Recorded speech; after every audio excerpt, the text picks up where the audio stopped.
समापन करेंगे। सबसे पहले मैं आज जो इवेंट हुआ है उसके बारे में बता दूं कि हम लोगों जो है मालवीय जी, बांदे जी, दीपक सर और एसके बेग सर, हम लोग जो है एक ऑनलाइन मीटिंग किए कि भाई 35 साल मनाना चाहिए। तो ऑनलाइन मीटिंग हुआ तो मालवीय जी ने तुरंत समर्थन किया कि नहीं प्रसाद जी किस जो है ये होना चाहिए। बांदे जी ने समर्थन किया। अब बेग जी तो फुले नहीं समाये कि यार मैं जून में रिटायर हो रहा हूँ, आप कराइए। तो इसके लिए जो है मैं ग्रुप में मैसेज डाला कि भाई ये कार्यक्रम होगा, और ध्रुव जी को बोला कि आप मुझे जल्दी अकाउंट दो। ये बोले आप प्रसाद जी बहुत जल्दी हो रहा है, आप इतना जल्दी अकाउंट मांग रहे हो, थोड़ा हमको हिसाब लगा लेने दो। हिसाब ये लगाकर बताए और हम लोग सभी लोग जो है जुड़े। और मैं जब जो 30 साल का जो इवेंट हुआ था सारे वीडियो फोटो रखे थे, मैं ग्रुप में डाला, एक गाने लगा करके डाला कि सब लोग उससे जो है मोटिवेट हों। काफी लोग जो है उससे मोटिवेट, ग्रुप में कुछ लोग मैसेज किए प्रसाद जी आप ललचा रहे हो हमको, बुला रहे हो। जो लोग दिल से जुड़े हुए हैं वो लोग सब लोग आए, और जो लोग किसी कारणवश परिस्थितिवश नहीं आ पाए हैं, जो आप लोग जो इतना एंजॉय किए हो, जो इवेंट हुआ देख कर वाकई में पछता रहे हैं। मैं देख रहा हूँ कई लोग बोल रहे हैं कि वीडियो भेजो, ग्रुप फोटो भेजो, मैसेज हमको कर रहे हैं क्या भेजो है। तो हम लोग ग्रुप पर मैसेज और ये सब सभी लोग डाल रहे हैं।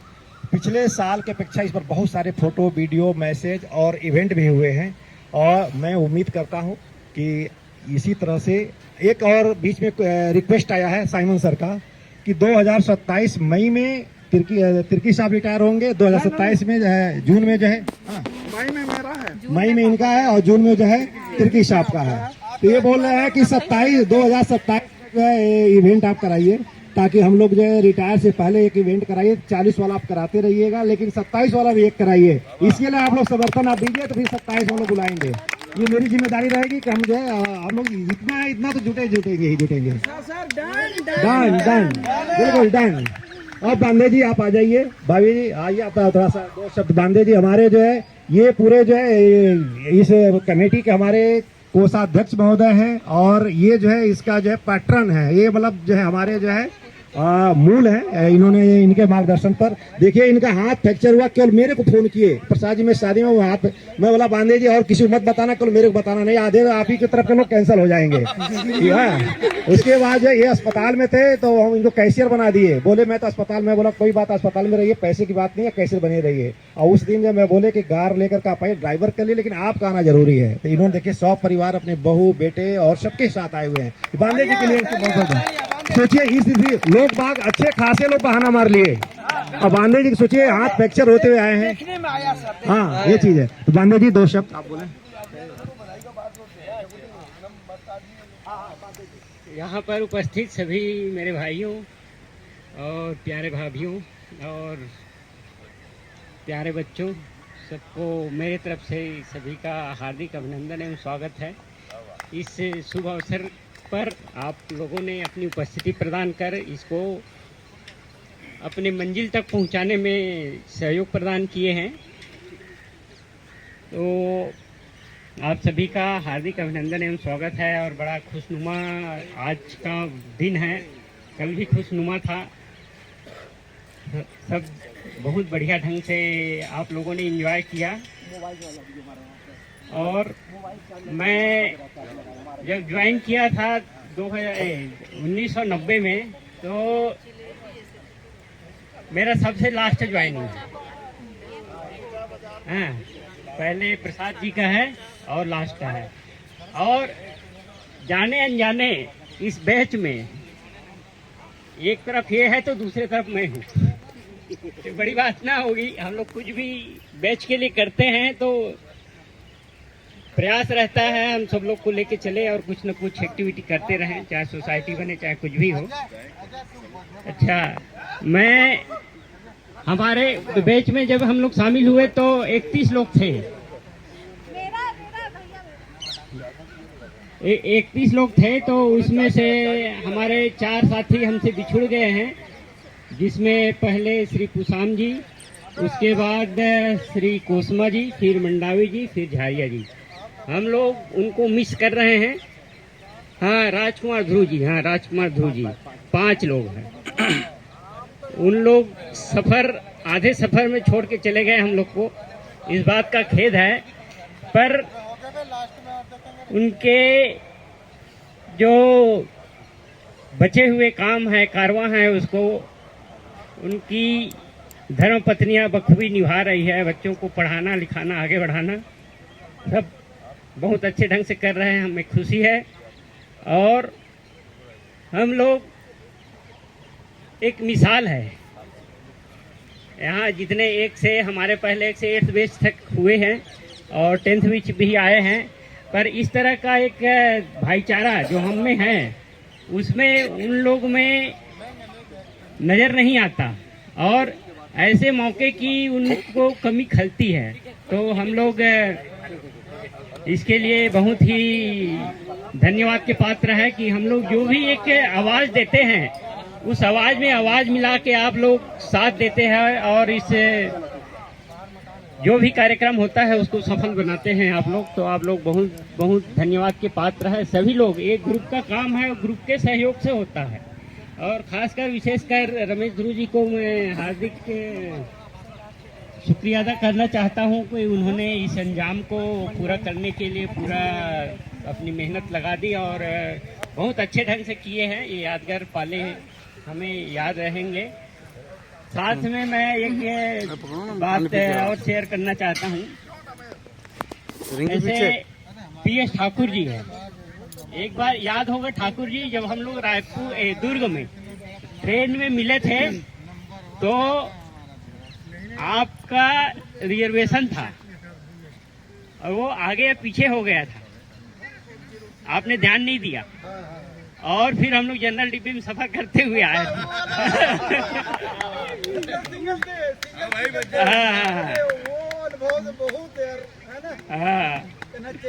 अविस्मरणीय अनुभव है वो।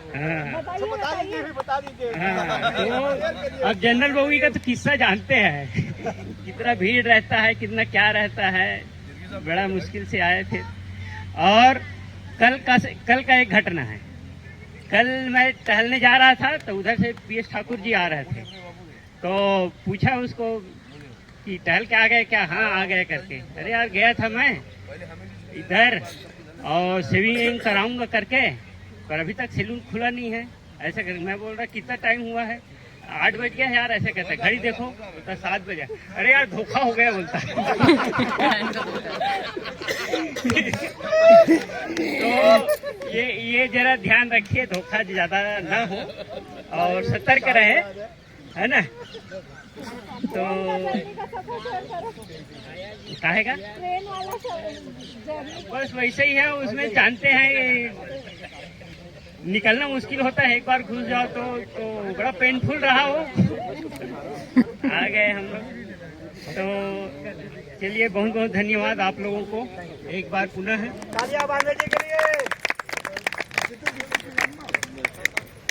मालविया जी कहाँ है? मालविया जी कहानी सुना रहा हूँ। हम लोग बैचलर थे। एक बार जो है ये थैला उठाया और राजकुमार ध्रुव के पास जाकर घंटी मारा टन। बोला यार, वो घंटी खोला, वो दरवाजा खोला, बोला क्या बात है? बोले यार चलो सब्जी लेने चलते हैं। तो बोले हैं सब्जी रात और फिर रात में 2 बज रहा है। बोले चलो रात में 2 बजे तुम सब्जी लेने बोले।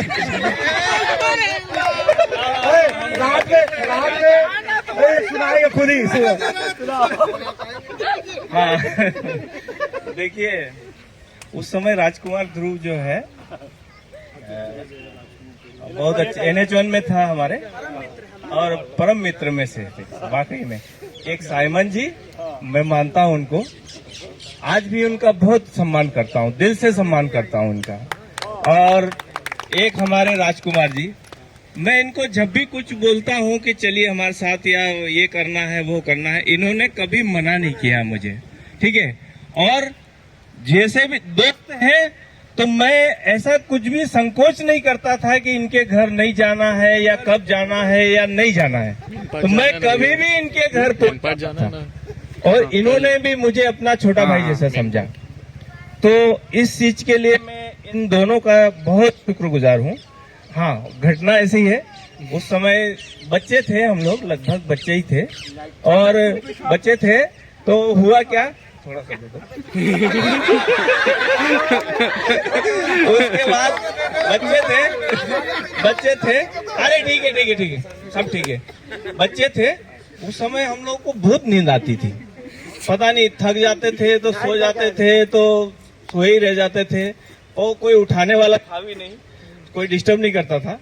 तो हम आए थे घर से आए, और ट्रेन में हम लोग उस समय जो है रिजर्वेशन नहीं हुआ करता था, कभी मतलब मिलता नहीं था या कराते नहीं थे, तो जनरल बोगी में सफर करके आते थे। जनरल बोगी में सफर करके गए और ड्यूटी में चले गए, दिन भर ड्यूटी किए ड्यूटी किए और थक गए। उसके बाद क्या हुआ, नहीं ठीक है। उसके बाद क्या हुआ, अब हमने 4 बजे के आसपास, दोपहर के 4 बजे के आसपास प्लान बनाया कि हाँ थोड़ी देर सोएंगे 2 घंटा, और फिर जाएंगे, खाना बनाएंगे, खाएंगे और फिर सोएंगे। मतलब ऐसा सोच के हम प्लान बनाए। आपका मित्र कौन था साहब? सारे मित्र, ध्रुव था, ध्रुव राजकुमार। तो मैंने ऐसा प्लान बनाया और सो गया थोड़ी देर के लिए। उसके बाद मैंने ये सोचा था कि 6 बजे शाम को उठेंगे। तो भैया शाम को 6 बजे तो पता नहीं कहाँ गया, सुबह 6 बजे नींद खुली। अब शाम का समय और सुबह का समय लगभग एक जैसा होता है।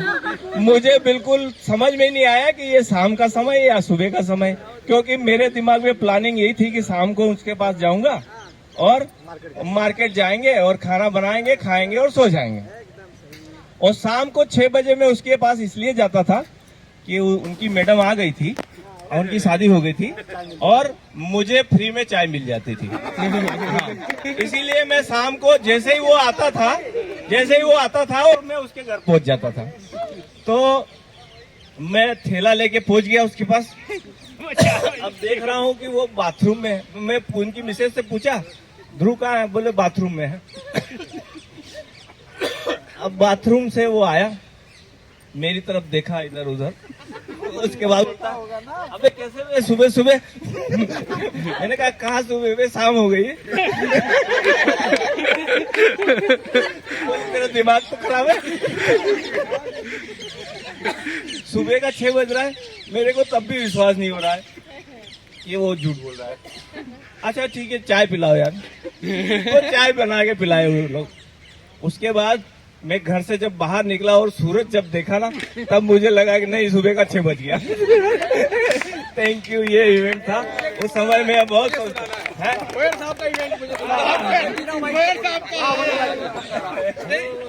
दीपक जी, हॉस्टल लाइफ में जो खाना बना रहे थे, बस वही आए तब तो हम लोग सिंगल थे, सिंगल थैले के साथ में आए थे भाई साहब। कुछ ही दिनों के बाद में हमारे साथ एक नहीं पत्नी आ गई हम सबकी। प्रभु,